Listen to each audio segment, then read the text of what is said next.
morning. Let's settle in. What a morning so far.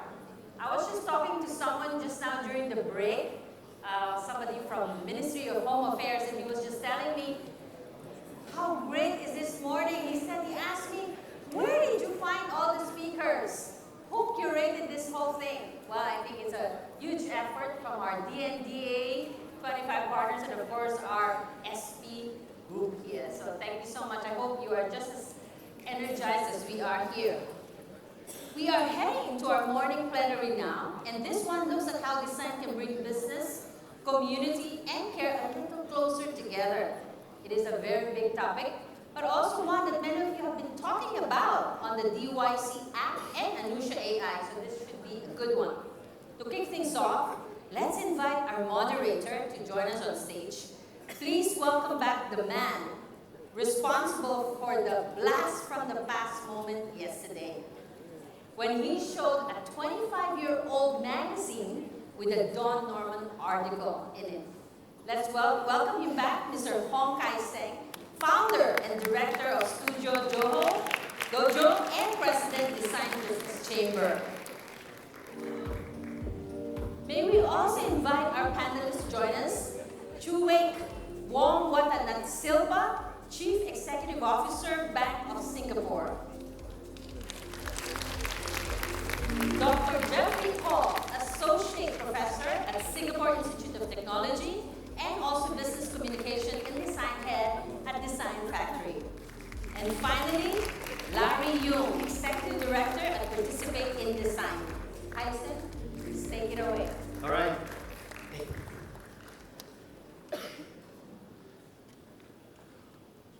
Welcome back. Wow. We had like 3 fire hoses of inspiration for the morning, and we're going to continue that. So we're just going to just run to it, just because I think of time, and I want to make sure that we get a bit of depth in the conversation. So I'm going to hand it off to very quick intros. Troy, would you lead us into an intro about who you are and what you do? Yeah. Okay, so actually I'm not the Chief Executive Officer, I'm only Chief Experience Officer, which means... Still CEO lah. Yeah, correct, CEO. But CXO. we call CXO, basically not confusing, but we actually, what we do, we try to make sure that whenever the customer actually interact with us, they have consistent experience across all the touch points. Because we have digital, we have client center, we also have lots of things that, clients from time to time, they might go certain channel, but if anything happens, they have help they need, we also need to make sure that we will resolve the issue properly. So, and then we also run lots of engagement event with our clients, so we have the team that reach out and actually make an event similar to this, but actually in very different topics. Sometimes about longevity, sometimes about sustainability or investment, and many things that the client actually looking for us to provide them information. So that's my current job scope now. Cool, thanks. Let's give you a round of applause just first. And just to, Bank of Singapore is a private bank, and Choi actually has been a rising star, and he's sort of supporting, for example, DBS, growing a huge team, so he's been actually a big trailblazer within the landscape in Singapore. So I think we will hopefully hear a bit about the experience there, yeah? So next up we have Jeffrey. Hi everyone, thanks for having me, and it's a real pleasure to be able to sit up here with everyone and share a little bit. I'm Associate Professor and Head of Design Factory at SIT. Design Factory is kind of a pirate ship. We are kind of an outlier at SIT, and I'm very proud to be an outlier, that we're an outlier at SIT. And I just steward like a team of really awesome designers who help me and help the community do some impactful work and what we think is inspiring. So a lot of that has to do with social innovation. We use creative application of technology, and we put the A into STEM, so we take art and we try to use art as a way for us to engage with communities and further goals and values that we're searching. So yeah, that's about me and Design Factory. Cool. Yeah, and he's got really interesting creative ideas, pulling from many different places, and yeah, we'd love to have that. Larry, last but not least, he's a design hero of mine. Today is the first day I met him, but really a big fan of his work. So Larry, please give a quick introduction. Hi everyone, I'm Larry from Participate in Design. We are a small not-for-profit organization, but the main thing that we do is to work with architects and planners to design the citizen engagement process, so that communities and stakeholders can come together to co-create solutions. And I'm architect trained, but back then when I was a designer, I often think like architects know it all, right? But the more I do, the more I question, why are community not involved in the design process? And that was where I decided to take a little different path. And right now, I think I'm in this job almost more than 10 years, working with communities, and there's so many things that I've learned. And it was really nice to hear from our speakers earlier this morning, about common values that I have learned in the past 12 years as well. For example, right, the importance of capacity building, the importance of inclusivity and accessibility so that people can be involved in the design. And last but not least, how can we bring people together to co-create agendas and make decisions? I think there's so many things that I've learned, from today and also from the work that I've done. But all these things also come with challenges, right? So I can't wait to discuss with the panelists later, all these learnings and things that we have experienced for the past few days as well. So yeah, over to you, Axel. Thanks, Larry. And I think we've heard hope, challenge, a lot of different interconnecting issues as well. Yesterday on the afternoon panel, we talked about the SDG goals, where we're at. And I thought since it's day 3 and we're kind of starting to conclude, I thought I'll share a few organizing frames for us so that we can understand all the different talks that have happened the past couple of days as well. And then we'll love for you to respond to that. So one of the things that I wanted to share with you is, the idea, Larry, that, architects, when we're trained by whatever school we come from, and for me it's computer science, is we think we can solve things, architecture maybe through buildings, computer science through developing software, business people by creating new business models, and maybe that solution or that idea of how we relate to the world has to be different with each different thing, right? So that's why I think I love it when it's HCD plus, because there's also an inclusive element of who else is needed to be part of the conversation, and that's really important. So maybe we'll run through a very quick set of slides just to set the scene for at least this plenary. Would it be okay if we respond to that? Yeah, of course. So maybe this idea of solutioning and how we're all involved with solving problems. I personally think, and this is probably picked up from way smarter people than me that I've listened to, is that there actually is no solution. We're constantly trying to solve something, but really that solution leads to another problem. And myself, my background is in engineering, it's in fine art, it's in design. I've studied across all of these things, and I'm mediocre at all of these things, which is why I'm a professor, I guess. But the whole idea here is that I feel that designers are not the best at solving problems. I think engineers are probably the best at solving problems. I think designers are the best at describing the problem, defining the problem, to articulating the problem, to sharing that problem. And I'm actually quite sick and tired of designers trying to solve things. I would rather prefer us to uncover and describe those things, because if we are going to collaborate across complex teams, there needs to be someone that actually articulates what that problem is, because that's the problem that is worth solving. So I would urge us not to solve problems, actually. I'd urge us to kind of discover and understand the problem. Yeah, and actually if you kind of Google, let's give a round of applause to that, and so a lot of times if you Google or you ask Gen AI what is design or design thinking, usually the first line is design thinking or design is a problem-solving approach. And I think we have to break away from the idea that it's just a problem. Yes, sometimes we do come up with prototypes and we learn, but it's not only that. I think that's a term of approval from the person who named this conference. Thank you very much. And so have to think about how you want to introduce this to your stakeholders, how you want to position design in terms of that as well, right? So I'm going to run through a little bit of this, and this is based on my own practice that, hey, I came from HCI, the design thinking side of things, which is the top right, and I realized, it doesn't kind of, it works in some nice case studies, but a lot of times, there are challenges there. I realized, hey, we actually need to also imagine multiple different futures. Not just one singular future, but many different possibilities and to think about that and to use that to inspire us, right? So apart from that, earlier in the morning we talked a bit about organizational development, how to work in communities. As you as well talked about that, how we dance in rhythm with each other, and the organizational strains and the crisis, as we heard from Lee. And then back to the self. And if we are in scarcity, we cannot hope to bring abundance into the systems we're in. So the leadership development and the cultivation is really important. I think I'm very excited with the unconscious leader. I think there's a topic about deep breathing and really understanding how to connect with our vagus nerve and just take a bit of a breath. And you can do too now, just to see and connect with that. So for myself, I've mashed it into a different process itself, but all of us have our own different unique processes, and I'd love to hear a little bit about your own process, connecting with communities. And one of the reasons why communities is probably the last pillar for us is that it's so important, especially in the HCD plus principles of long-term thinking and doing it with everybody, right? And we really want to do that. And it sounds like there's a lot of issues that's why we're kept busy. One of the things I want to introduce is we've heard a lot of issues, and the idea of the polycrisis, that one crisis, the climate crisis, is making another crisis even worse.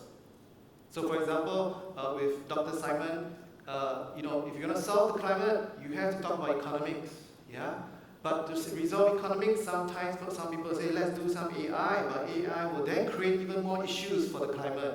And then that will, again, have implications on mental health and well-being in terms of the crisis for especially the young, right? So all these things are interconnected. We have to have a systems view around this. Then you might thinking, okay, I'll use some Singlish, die already lah, then how? And it's very easy to fall into one of two camps. We give up. And I'll say, I can't solve this in my lifetime, I'll just enjoy the ride while I can, and then we're just gonna leave it at that. Or I can go, no, this cannot be, and we just have to think positive. And it's neither of these, right?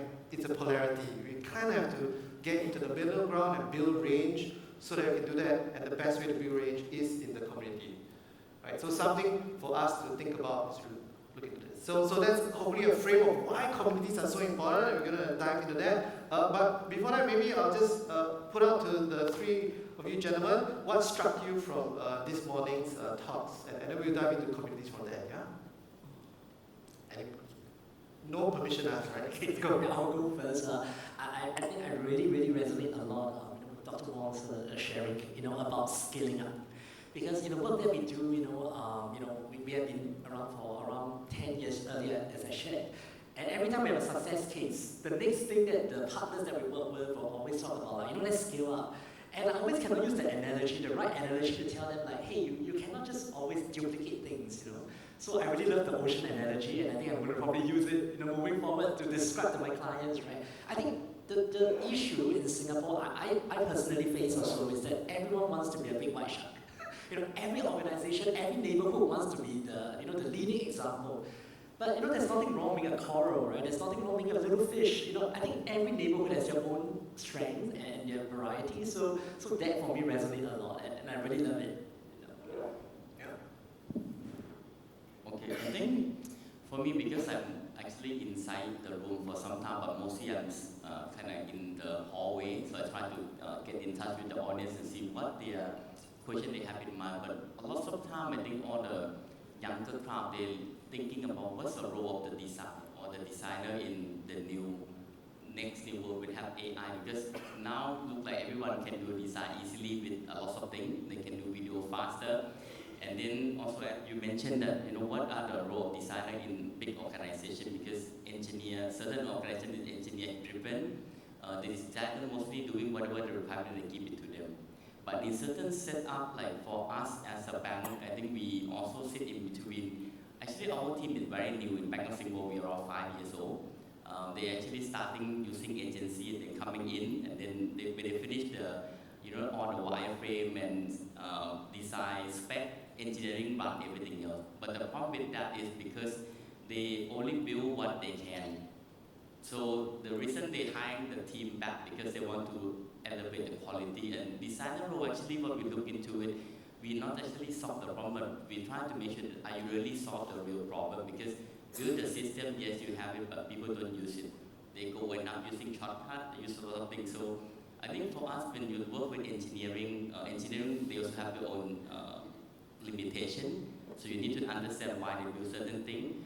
The banker itself, they also have their own KPI. I mean, their life, they are salesperson, so they need to have to meet the target. So it has to balance. So we actually between a lot of stakeholders, so we actually can see a lot of things. So the good thing about being a designer is we not just design, but we hear lots of things. The complaint also coming down to us. We have data from many places, so we actually know the pulse of what's happening in the organization. But the problem that we're facing is because are they going to listen to us? Yeah, and I'll just build on that with, Yeah. we heard from Tommy, right? Well, actually organizations themselves in crisis, in scarcity, leaders in scarcity, and then a designer comes in, excuse me, are you sure you're solving the right problem? And in scarcity for a leader to hear that, it's like, you know, the Jackie Chan kind of meme. Like, I'm curious, how do you handle something like that? Yeah, I mean, maybe to respond to the first question and lead into that second one. So the morning, of course, was really inspiring because I find that the great designs that were presented were not solutions again. They were creating conditions for the person, the organization, the company, whatever, to create those solutions for themselves. And that makes me think about creative practitioners like the Situationist International or Saul LeWitt. You know, these are artists who do not create artworks. They create conditions for that artwork to emerge.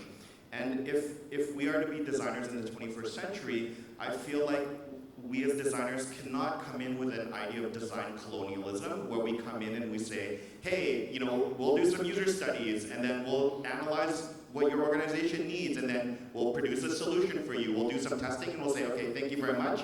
You are now living a better life. See you later to the next client. And that is not the role that I think we need to play. And I think the three talks this morning exemplify that actually we are stewards to create emergence, conditions for emergence. And it is not up to us to prescribe that solution. It is up to us to provide that fertile ground. And I think for me, this is where the designer should move forward. And talking about your organization where the boss says, you know, oh, how am I supposed to, you know, describe what the problem is? That's what I'm hiring you consultant for. You know, maybe it's really about how do we help that boss, the CEO of that organization, how do we hold their hand and walk them towards the path of helping them solve their own problems, because they only know the problem best, actually. Yeah. Any response to that? Just curious. I think just to add on to what Jeffrey said, I think, you know, designer these days, what I observe, especially moving forward, needs to really have the skill set of being a facilitator, right? How we bring all these different stakeholders to, you know, come together to kind of uncover the problem, right? And come together to kind of maybe have some solutions together. Because I think in a complex world, I think no one single entity will have the answers to everything. You know, architect will have the answer to it, communities may have the answer to everything, but it's only with collective wisdom, you know, we can actually have and create that change that we want to see.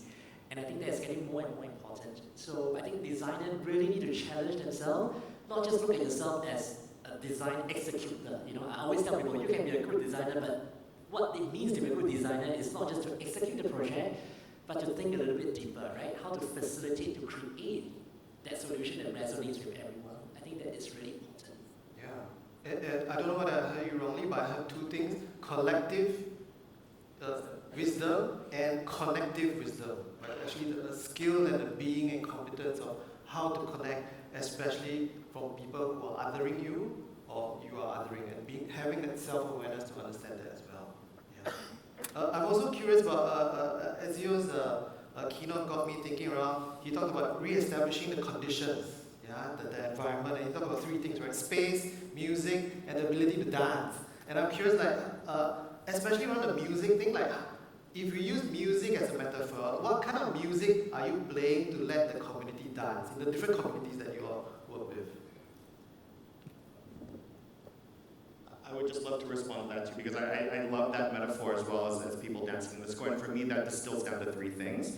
Space is really kind of the environment that we create for that to happen. But music is the tempo, it is the timing, it is the narrative, the story unfolding that allows for this space to be programmed with dance. And dance is the very human participation within that. And I think here, if I can imagine, romantically standing in Italy, looking down the street and seeing people dancing and listening to music and maybe having a little bit of wine, like I can imagine as an observer that these conditions are kind of correlated, they coexist, and there needs to be kind of a very delicate balance. And that's really a question about power distribution and how power is kind of seated in the environment, in the kind of the tempo, the programming, as well as the people that are participating. And I think for that to be, for that to work, there probably is some good mix of that power dynamic. Yeah. Okay, so for us actually it's more like how we can make all the team members actually kind of sing the same song, and also we set the same quality of the standard, because I mean we work with lots of vendors outside, and then sometimes they asking, oh, what do you want it to look like?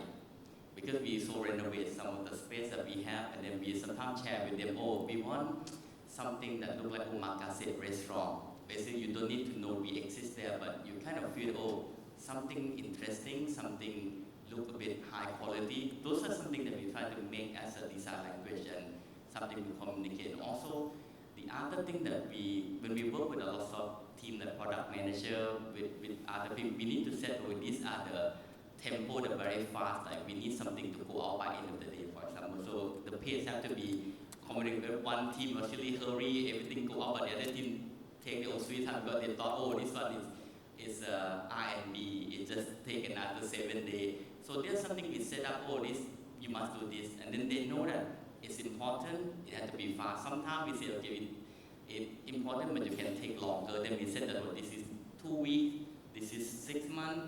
So we kind of set that tone, helping, so that the team have the same page. Because otherwise, people will have conflict, oh, my style, we work like 2 weeks and 3 weeks. And some designer or some designers, oh, good thing take time. So they will take like 6 weeks, 8 weeks, but the CEO did not think that it's 6 weeks. He think like 2 weeks. So we have to set that tone to make sure that we are aligned. And quality, we don't drop quality, but we will tell them this is what will happen. Then exit expectation, then we move on. Yeah, so respecting of time, rhythm, and seasonality, right? Yeah, cool. Yeah, and I think there's three things right earlier that was shared. Place is very important as a basis, followed by maybe an activating agent and even the capacity, right, of the community. I feel that in our local context, bringing back to the neighborhood work that I do a lot, we have a lot of emphasis, even as designers, on the place aspect. Even when our design studio sometimes, right, we are very fixated on what is the design outcome, how aesthetic that thing will look. But I feel equally important, and I feel more and more important, we need to emphasize really is on the process. What do people learn in the process of doing community kind of centric work? And of course, the activating agent, I feel there's not enough emphasis on process.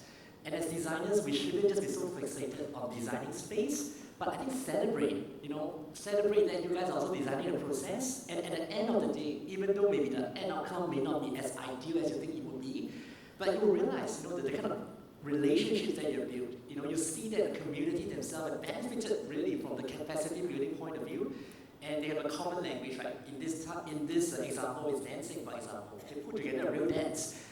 I think we should celebrate that as much as we celebrate, the end product. And I feel we need to have that shift in lens to really make, people-centric design work, in Singapore context. Yeah. It reminds, I'm going to channel a bit of Tamsin here around connecting the dots. And also to Dr. Wong's perspective around the shark is important, but not too many sharks. School of fish important, reefs are important, and actually my studio is in Bedok, and I do have a little reef in my studio. But the idea of don't dominate, and actually ecosystems are always in balance and flourishing, but there's no root cause. Everything is playing its own support system, right? And And there's the idea of dominance of the mind that I think a lot of times, I think also in Singapore, but across the world, the dominance of the mind, and we need to rebalance with the heart. We talked about this quite a lot in the past few days, but also the body, and that's where rhythms and life and time and music sits, you know. So it's almost, yeah, I'm curious about that aspect of rebalancing as well for the whole self. Yeah.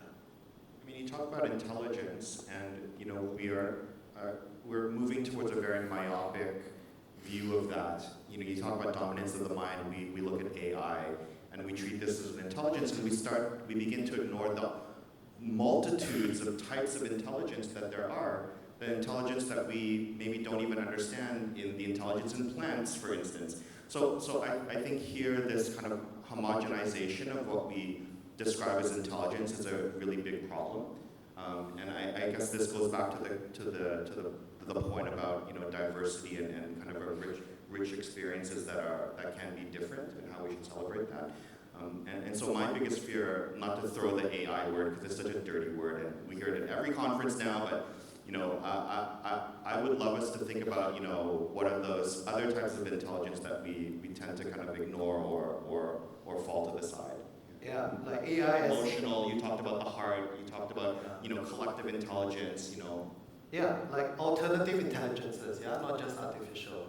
And yes, AI itself prioritizes intelligences and information that can be transcribed, that are generally in the English language, and that can be noted down. But there's actually multiple other intelligences, right? So yeah, any other thoughts you want to build on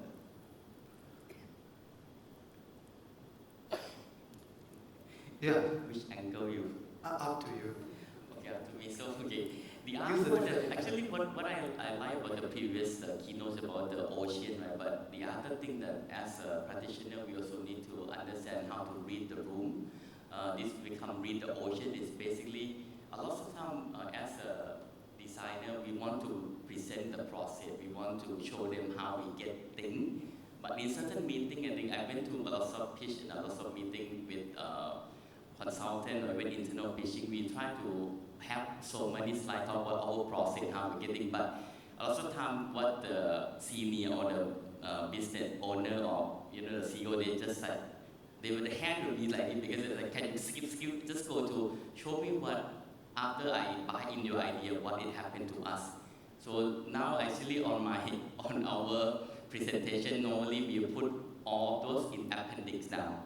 Because we assume that they understand our process. We already like have design thinking, we already trained them, they know what 4D is. We just go, okay, here is the problem that we hear on the ground. These are the demo, you can see how it's gonna be. Then if they have questions, then we go appendix.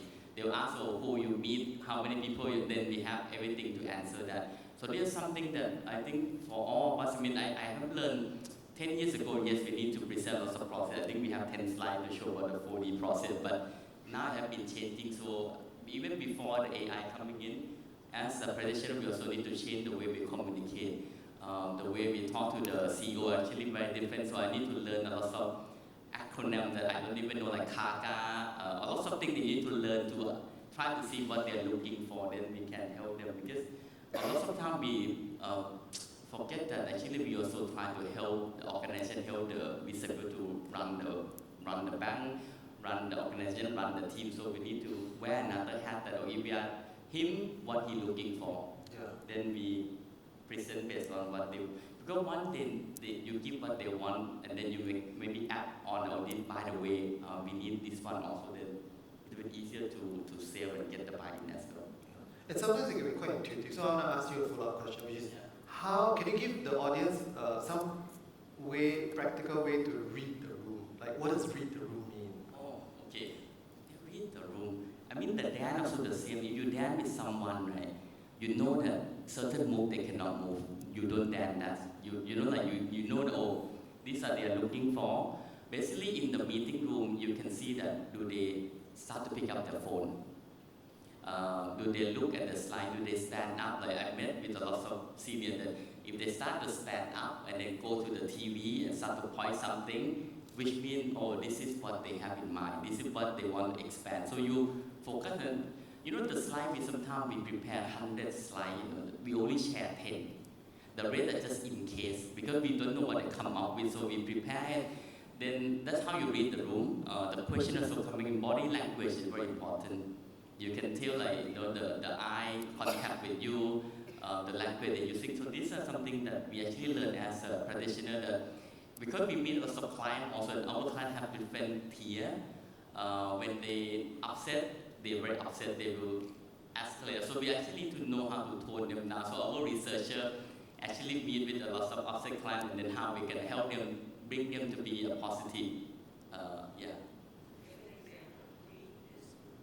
Yeah. It's true. What is this room? Yeah, and maybe then I'll open up to the three of you. So this room, so us up on stage is definitely not representative of this room. So we are 3 Asian men in our whatever 30s to 40s. I'm being kind, I'm much older than that. And when I look at the room is nothing like this stage actually. So maybe I just want to apologize that I have the privilege to sit up here to kind of profess to you, but I definitely don't mean to understand your lived conditions, so apologies for that. I think for me, when I were to read this room, I think you guys are kind of really, I don't know, probably impressed by all the good things, right? But I think probably want to hear a bit of the so-called, not so nice things about all this community-centric design. I mean, we have heard a lot about the good, right? But for me, I'm actually quite keen to share about the challenge as well. You know, I think a lot of times when we talk about, you know, all this different, you know, community design and whatnot, you know, we always think about how fun it is, right? But actually, it's not always the case. Like, how do we even convince partners to take this approach? So I do have partners and community who are so keen to do community project, but they don't really know how to do it. And I always have to tell them, you know, like, firstly, you must be able to accept mess and chaos because, you know, this kind of approach is never straightforward, right? It's always going to be a to and fro. There's a lot of experimentation, you know. So I have clients who first started off and say like, you know, oh, you're going to run a workshop. Okay, please give me your facilitation plan. What questions you're going to ask? If people ask this question, how will your facilitators kind of, you know, respond to it? Give me a Q&A. And I told them, you know, I can give these things to you, but I can tell you I'm likely not going to follow that.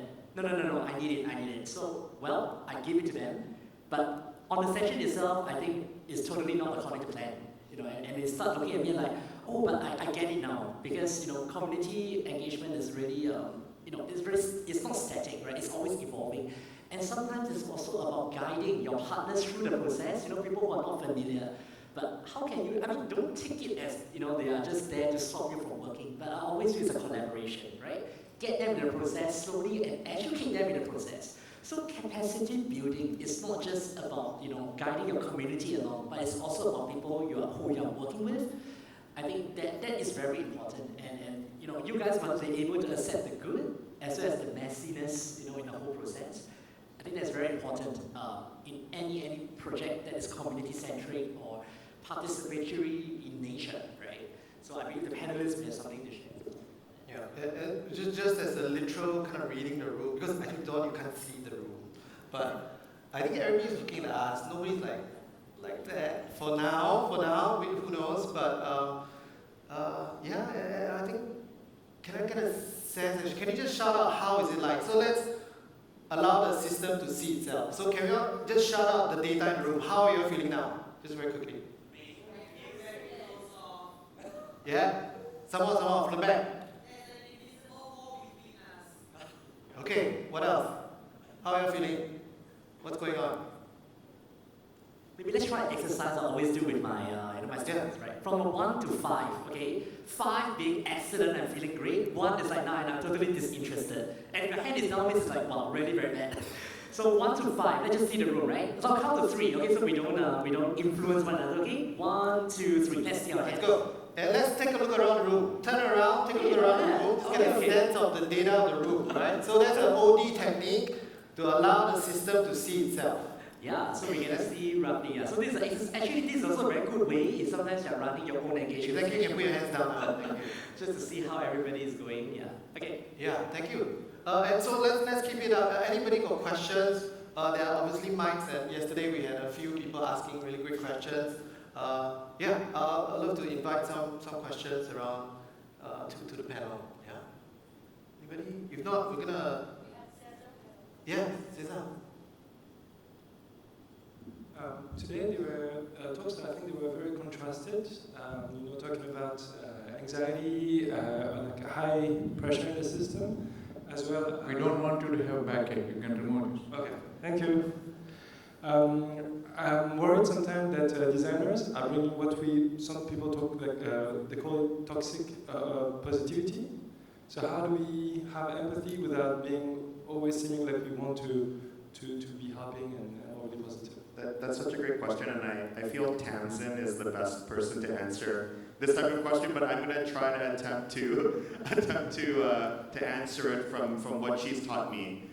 So I think there's this idea of optimism. Tamsin, you know this. And optimism isn't necessarily like a blind optimism. Optimism can be a kind of positive attitude towards knowing that, hey, maybe I can do something, maybe I can affect change. So I think, Caesar, to your point, it's not I think toxic positivity is something that we can fall into, but we should not muddy that with an idea of optimism. And no matter how terrible this world is, and I do feel it in the evenings when I'm watching the news. I still wake up in the morning and I still go to my workplace and I still interact with my students and work with my partners. And why do I do that? It's not a mechanical activity. It's because I feel like, hey, maybe in some little way I can do this, and maybe that is the remit of the designer to be that one kind of positive person in the room, to know that maybe we can do something and change. Yeah, and I'd love to kind of bring Tamsin. Any specific examples around that question? I'm so sorry that I'm sorry to put you on the spot. Yeah, stand up, come on. I find it fascinating, the phrase toxic positivity, how sad, right, that we've reached that stage that when people are positive, we start to approach it cynically, but I do understand where it's coming from. I love to be an optimist, but anyone that knows me, my team included, who are buried somewhere in the room, knows that I also love to positively rant. So when someone treats you badly, when you've had a really horrible time, I actually encourage my team, and I've tried to create the psychological safety of my team to say, let's collectively complain about this damn situation, so unfair, rant. And that makes us feel that we're not suppressing it, we're not imagining it, but the brilliant thing about that, and this is the brilliant thing about design, is we do love problems. Design is the process of uncovering all the dark side of hope, because we always talk about designing for hope, which is kind of toxically positive, right? But the brilliant thing about that is that hope comes inadvertently with the dark side. So we dig into the dark, say, what do we try and tackle in order to move towards the light of hope? So let's not be too negative about positivity. It's a good fuel, but it comes with the polarity of darkness, right? Okay, I'm handing the mic back over to someone else now. Thank you. Thanks, Tamsin. Yeah, and actually, as somebody really wise once said, the stronger the light you cast, the darker the shadow appears. Right? And it's always that polarity and the balance of the light and dark. Okay, actually, I read it differently. So, a lot of comment I got from other team toward the deciding that, oh, they are too happy. Too happy? I have this word, okay, some word, oh, they're happy bunch. Happy bunch? Then my boss said, okay, maybe you should, be straight like other team and other thing. Then they said that then we are not who we are. So I told my team, actually, who run lots of, we call energy day, we call creative day. See, Friday, sometimes we go on to do other things to make sure that we are bonding, and also we learn about other things, not just the designing thing. Right? So then we continue with, and then we say, okay, let's just be happy as we can be. But we also set the boundaries to make sure that they also can join our activity, because we can't. You go to work, you're not happy, there's something wrong. So we can look busy at work, but we not be productivity. So all the design team out there, I think if you might not look the same as other team, but just be as who you are, and the way that you communicate that, okay, we do this, but we also deliver what you ask us to do. Because we have the one thing that when I joined the bank 5 years ago, they asked me what kind of setup you want, because we're using Mac. The whole company using Lenovo and other things. They say, we don't issue PCs for you. You guys do everything Mac, you go run. We did that, but enough that they cannot handle our renewable Mac. Even we have today, we talk with the team that, oh, because we do bank image you will lock up everything. You cannot update Figma, you can do everything. Then we end up have two islands. We have one map that using for design team, and we also put the ergonomic table, the press button up and down, and we only team that using that table. And then other teams say, oh, it's unfair that one design team got that base and we did not. I said, because we put in our cost center and we pay for that, so we can have that up and down.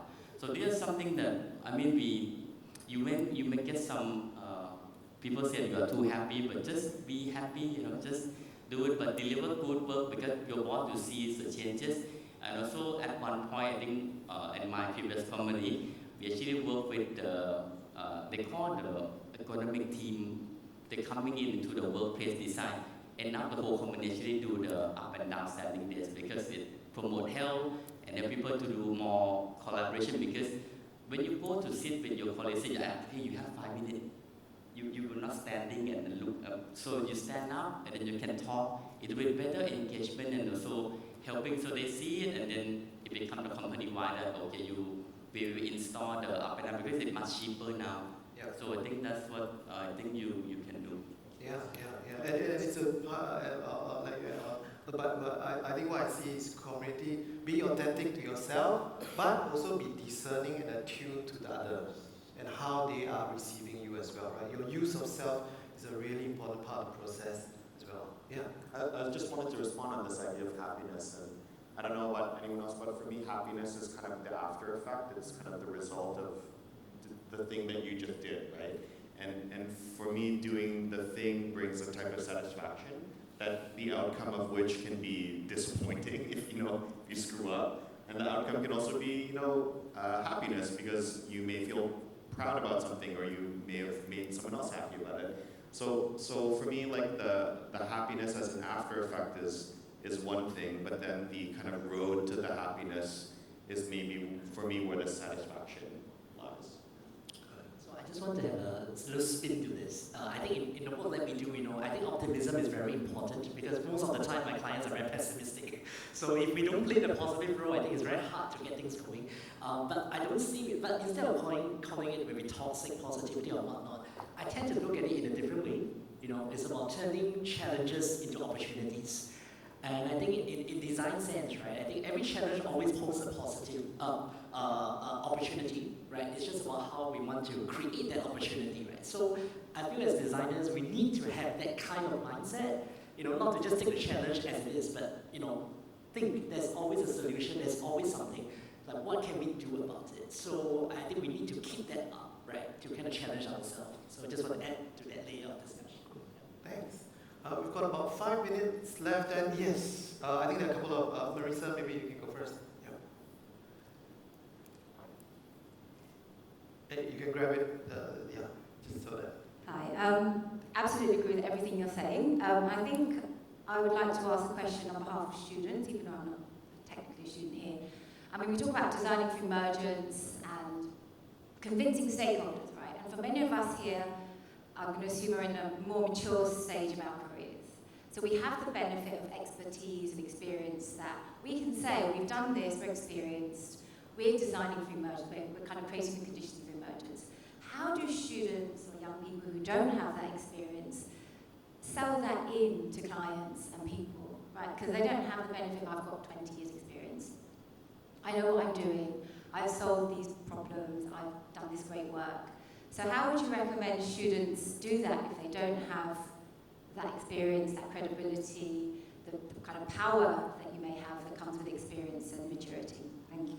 That's such a nice point because a lot of the knowledge that we all hold in this room is kind of a tacit knowledge. We understand it because we've kind of done it enough times, but then to articulate that, only the Don Normans of the world can articulate that in an effective way. And so I guess for students and just remembering, just being a perennial student, I guess, and dealing with students all day, I think this idea of observation is a really good thing, and so often do I catch myself like trying to be part of the conversation and not necessarily kind of absorbing and digesting and metabolizing the conversation. And when I hear something, I can be very reactive to that. But how do I temper myself to kind of take that in, again, metabolize that, and then maybe it comes to an understanding much later down the line. And so one thing that I kind of tell my students that moan and groan about why am I teaching design thinking to a nurse or to an engineer is that, and why am I not teaching them something that's related to their profession so they can go get a job, is that fine, you're gonna give me a bad review for this course now, but I promise you in 10 years, when you're standing in front of that patient, when you're standing in front of that client, you're gonna remember what I taught you about human-centered design, planet-centered design, design thinking, which I learned from people before me, and you're gonna appreciate it. And so for me, I don't see a quick solution to that, and I don't see a quick answer to that. I think I can only plant the seeds, and then hopefully in time those things blossom, and maybe they don't, and I guess I have to live with it. Any other responses to the question about, Yeah, I think for me, I teach as well, so I think students ask me that question as well. And I think the thing I always tell students is just go and do it. You know, don't read, don't just observe. In fact, I'll even challenge, don't just observe. Get to the ground and do it. You're not good enough, it's fine. Just try, right? So I think what we do, if you are interested, you can go to participate in design, Telegram group. We always have this volunteer chat group whereby anyone, right, who would like to come forward to just try out what does facilitating a workshop feels like, what does note-taking feel like. They have the chance to do it, and we train them, and we get them involved. I really think nothing beats really doing the groundwork. So get out of your comfort zone, try something new. Do not be afraid to question even like, is this the best way to do it? Can I do it even better? I think we need to have that curiosity mindset. So I always just really try it and don't just read, right? Yeah. Joy, what's your response to the question about for younger group who might not be as established, how do they do this? I mean, when you start as a young designer, I used to be a young designer before, like long time ago, but it comes with a lot of how you make decisions. So when I start my design career, actually, one of the senior designers, he's not that mean, but he said, okay, I need to design one icon, give me 300 variation. 300 variation in one icon. It took me, I think, maybe a few weeks to come up with 300. Over the time when I start to become more senior, like maybe 4 years after that, then you ask you, give me only 3. Which means that what they taught you in that process, basically, you don't know what is good yet. So that's why he asked you to do 300. And then a lot of time, if I do this to my designer team now, they will just think that this boss is a bit crazy. But at that time, it's not, it's like 300 variations mean not like just moving part by part. Okay? It's basically concept of the icon. This concept maybe represent geometric. This one, some other thing you have to story behind each icon. So I need to present, but he had patience. He's reviewed me 3 hours for that 300 icon. So it takes a long time. But these are coming with how you make decisions, because good or bad, we don't know, right? We need to add, designer we judge, or we make decision, oh, this is good design, this is bad design, but certain bad design may be a good design for the other person. So the icon, you try maybe with your designer team and say, hey, I need this icon for maybe DNDA, give me 300 version. Then see how they come, because the more you practice, you know that, and then what it taught me actually when I designed that 3 icon later on, 4 years later, I already have in mind, they call the silent, in the kit now called silent read, right? Do you say, okay, this is gonna work, because they will come very fast until, I only have 3 to 5, then we go with it. So there's something that for young designers, you should start to learn how to make decisions, how to understand what is good and bad, and know why it's good and why it's bad. But just to close up, so I see you're running out of time, but I think one of the things for myself, also for the younger me and for those in the audience, is when your boss or somebody power asks you to do something, you can ask back. You want me to do this? Great. For me to do this, I'll need this other thing. Be courageous enough to make a request back so that you have the conditions to be able to develop that success for a stakeholder. So ask, don't be afraid. Because most times people go, oh, my boss gives me this, I'm going to hand it, yes sir, 3 back through, and I'm going to execute. But you can negotiate, you can say, I want to ask for this thing as well to make this successful. So that's another way to do that. We're going to close out. Unfortunately, I saw a few hands. Maybe after this, you can go and ask the panelists. But maybe just one takeaway for everybody who wants to work with communities, in communities. What's one thing they can kind of take action on? What would be some advice? Larry, I'm going to start with you. I think for me, don't see your clients as consumers or people you're designing for as consumers. See them as collaborators. I think you need to change that mindset, and you will have an amazing journey. So trust me, it's a very fulfilling process. So yeah, that will be my advice. I have no wisdom to share. I don't know what to say. It's a hard question, so I don't have an answer. I'll just pass. Just be happy of what you do, because I believe that if you're happy, you will do a good work, and also your client will be happy. Like I always talk to my service ambassador, how can you smile the whole day to greet the client, because they need to be happy from inside. Otherwise, the smile will be just not real smile, right? So I learned a lot from our team member also, that how they make themselves happy even though in a tough time. But just be happy about what you do, then I think the rest you will take care. You will learn more. You will do more things like Jiro Sushi. Yeah, cool. And so I want to appreciate everybody. You brought your best mind, your heart, and your gut, and yourself. So let's give them a round of applause. Probably close up with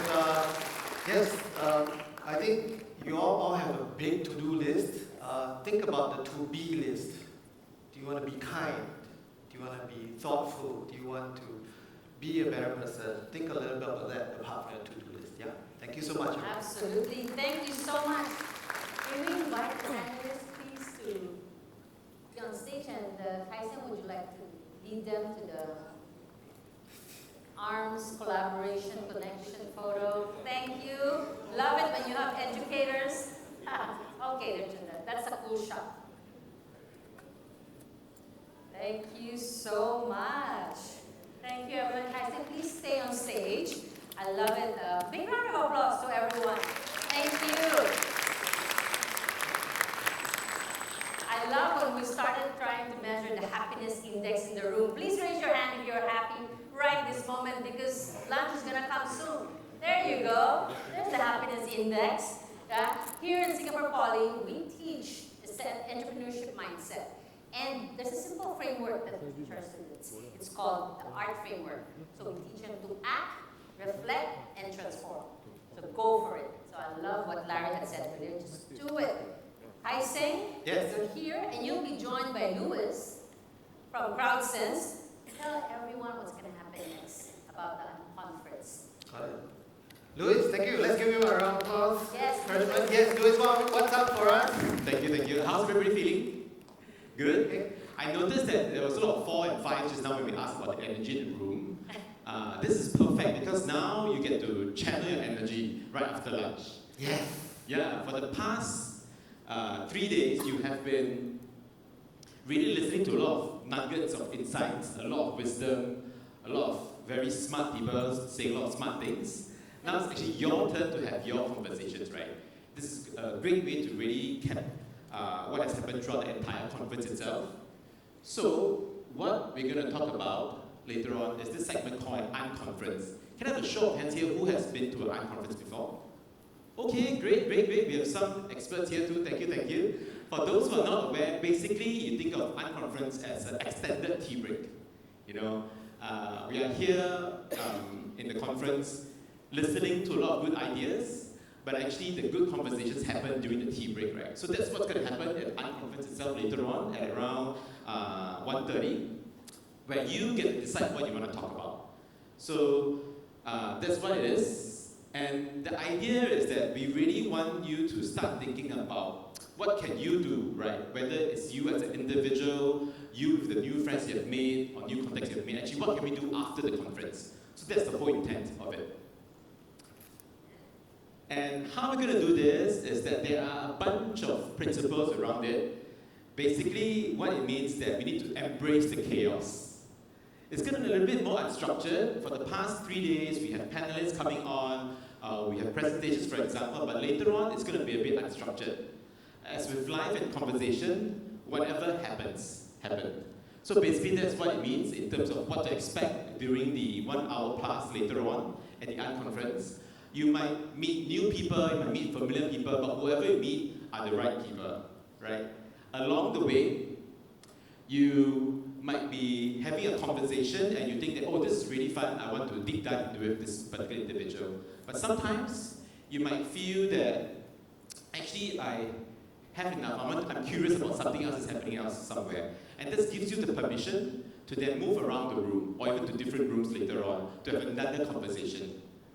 What this also means is that for the people who are in the room, try not to get offended, and that really it's just about trying to see where the energy is going. Sometimes you just want to have a different conversation, right? So you might see your conversation partner moving on to another room. So that's what about it. I don't know, Kai-Sing, do you have anything else to add in terms of this? Yeah, so I think we'll be breaking out into multiple rooms later on, so that's why whatever happens is the right place. Even if it's, let's say, on the way to the toilet, you meet somebody and go, hey, I haven't spoken to you and I want to have a chat about this thing, about AI that we didn't talk about, that is the right place right outside the toilet. But we do have better locations for you, but yeah, whatever happens is in the right place. The other thing is whenever it starts is the right time, meaning you don't have to wait for a bell to ring to have a really good conversation. Just strike it up and that would be great, right? And that leads us to the last point, whenever it's over, it's over. It sounds a bit weird or a bit obvious, but what it means is, if let's say there is a bulk of time for a topic, and you in your own group have already spoken as much as you can about it, you don't have to add more just to extend the time until it finishes. If you're thinking you've completed the conversation, say thank you very much, split off, go out and listen to another conversation so they can learn or contribute, right? So don't force yourself to fit within the time boundaries as well. Then lastly, the law. You want to talk about that, Louis? So, basically this is just to say that later on you'll see a list of topics. Actually, many of the topics, actually all the topics are suggested by you guys. What we've done is to try to cluster them, and then later on we have that 1 hour class to have conversations around it.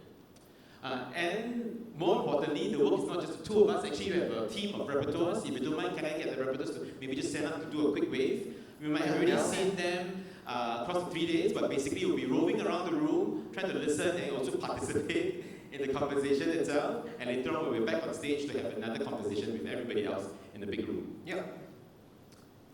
Okay, so ground rules, user discussions. I think it's something that over the past 2.5 days we've really shown quite a lot of to each other. Just generally, a quick reminder about open-mindedness. The diversity is really where we see different people's point of view and being open to that. Respect in terms of how we deliver, but also how we receive information. That harmony, there's a little bit of the we first kind of conversation in Singapore earlier, a couple of months ago, but there is the we, but also the me in the we. Right? It's both, it's a polarity. And then that diversity and the celebration of that richness, which will come in the conversations. Yeah, and just to dive a little bit about diversity and be mindful about it, we have diversity in all kinds. One, I think, is in terms of nationality. It's really great that Singapore Poly is able to bring in people from all over the world, right? So that's one reference that we can take from. But actually, there's also diversity in terms of worldviews and mindsets, right? All of us have our own upbringing, our own values that we bring to the conversation itself. And later on in the conversation, we might talk a little bit about facts, right? What is the GDP of Singapore? What's the population of Singapore, for example? But for many, many other things, it's actually really our own opinions, which is then based on our own upbringing. So as we are talking about it, really keep an open mind as we are having that conversation. If you have any questions, ask from a position of curiosity rather than a place of judgment and say, hey, why is this person like this? Why is Kai-Sing like this? But rather, try to understand where he is coming from. Finally, these were the topics that we were talking about just now. So as I've mentioned, the topics are really from everyone in the room itself. Yeah, you can see some people reading the room. Some people are taking photos. Great, take photos so they get reference. Yeah. Yes, and also there's more details of each of the topics itself. It's actually in the Telegram group. If there's a good chance, if you haven't joined, please join so we have a bit more details in terms of what we're going to talk about later on. And also in the DYC platform. Yes. Okay. So you have a bit more details because you have, even in the physical board for the conference, we noted them down. So these are high-level categories. once you actually see the details, you see where your actual post-it was within this 13, right? So we had to manage the number of rooms as well. Yeah, maybe I will share my favorite one. Which one is yours? Yes, so for me, actually, I'm really interested in number 3. So humanity-centered public infrastructure and services. And the reason for me, one, is because for myself, for the past 10 years, half my career was actually in public service. So I'm really curious about what we can do about it. But secondly, because for public infrastructure and services, it's something that impacts everybody's lives, right? So it's really important.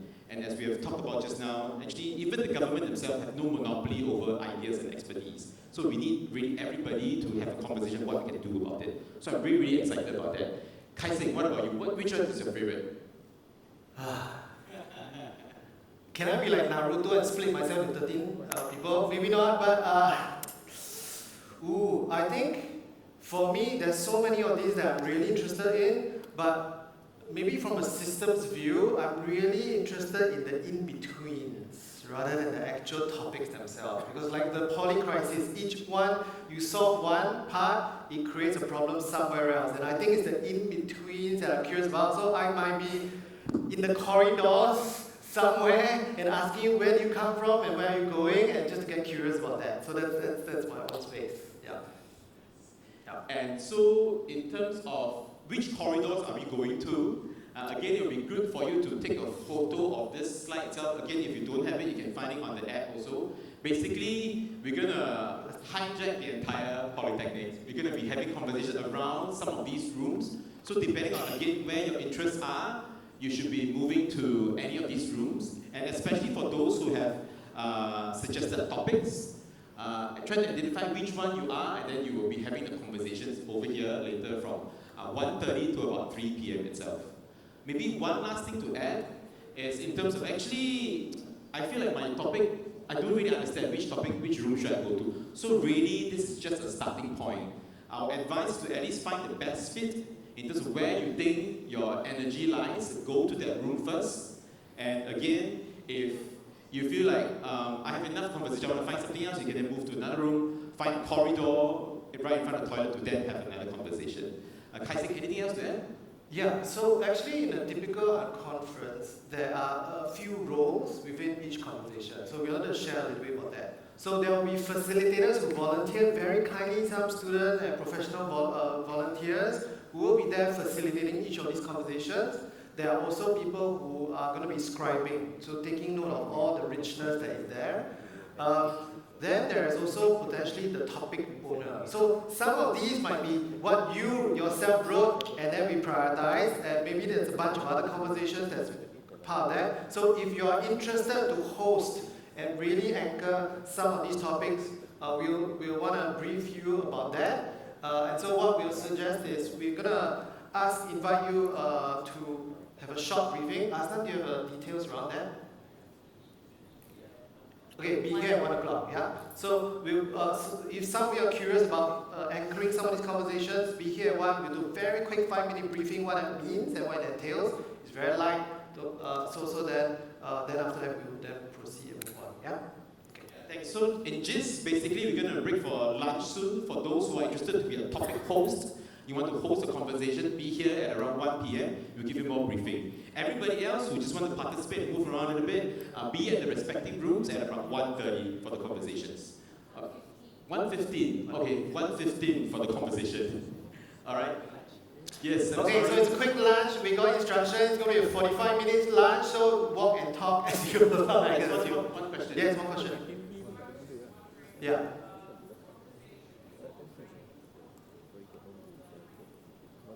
What will the findings involve? So the question is, all the conversations we're going to have, what's going to happen next after this? I'm going to give my own version, and then I invite the organizers to give your version too. For me, I think the power of it is that it really lies in all of us, right? Because actually, to be honest, in terms of institutions, in terms of support, they can give some, but actually a lot of the work has to be done by us, so it's really up to us in terms of where we want to bring it. So that's my interpretation of it. Azan, do you have anything else to add?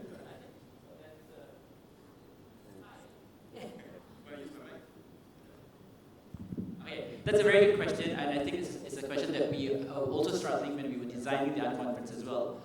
So what's going to happen as part of the process is that We're going to have people that will kind of help to track the conversation, to kind of facilitate the conversation. But we also have a team of rapporteurs that's going to be going around to all of the rooms. And these are the people that you've been familiar with. So very quickly, can I get Mario, Caesar to stand up, Michelle to stand up, Tamsin to stand up, of course Louis as well as Kai Sing. They're going to be going around the room to kind of help us make sense of what's been happening overall, the conversations. When we come back at 3:30 in the afternoon, i.e. after our tea break, we're going to kind of like try to pull some of these sense together and to see where are the possibilities, the calls to action that we can kind of like leave people with. What we want to leave tonight or this afternoon or this evening with will be a sense of possibilities of the different directions that we can go with HCD+. The idea here is to continue the work, to continue the conversation, and to start partnerships and collaborations that can come out from it. So what this will look like, I don't know yet, but I think some of us have a good sense of what the possibility could be. Definitely tinged with a lot of hope, with a lot of abundance in the thinking about the possibilities, but definitely to continue that DNDA25 and the work that is basically being pushed with HCD+, continues to be a form of inspiration for all of us. So long answer, but yeah, don't keep me away from lunch. Let's continue the conversation. Those of you who are volunteering for a topic, come back here by about 1 o'clock. We'll have a conversation about that. Otherwise, at 1:15 with our levels of mobility, please go on to the different locations for your unconference. Thank you, guys. See you here at 3:35. Back here at 3:35. Do a wrap-up of all our conference findings. Thank you.